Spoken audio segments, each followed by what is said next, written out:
the cut that they have announced in the CRR rates, and yes, the banks were leading it from the front because it was a record high day and a record breaking day rather for the Nifty bank. We have scaled past that 56,650 mark. So that's the new ballpark number that we will be working with when it comes to the banking index. A lot of movers in the banking index, but specifically for the week, if we have to look at some of the winners, then it has to be IDFC First Bank as well as AU Small Finance Bank. These were the top gainers, and today we have seen some of these large cap names like Axis, Kotak, they were actually inching higher. But when it comes to Nifty, we have once again scaled past that number of 25,000.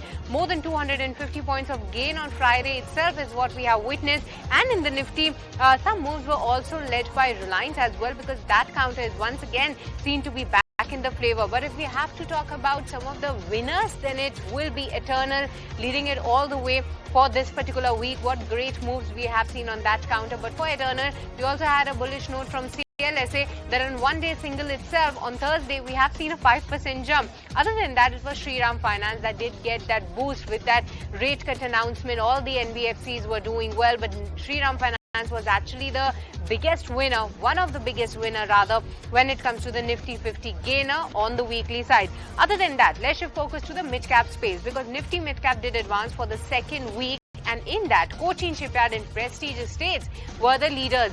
And Realty Pack was left no behind after that booster that was announced, because Nifty Realty was the top sectoral gainer this week, advanced for the fourth consecutive week. And in that, Brigade, Shobha, they were the stocks that were leading it from the front. Other than that, it was the Metal Pack that was up over 2%. PSU Banking Index was seen to be advancing. Nifty Financial Services Index too at a record high level, and Nifty Auto did snap the 2-week losing streak led by Bharat Forge as well as M&M. So the list is long and I could go on and on, but the crunch of the matter is that yes, it's a record high coming in for the Nifty bank, and Nifty managed to scale past that level of 25,000 mark in this particular week. So definitely a strong closing for the Indian markets in this week. Back to you.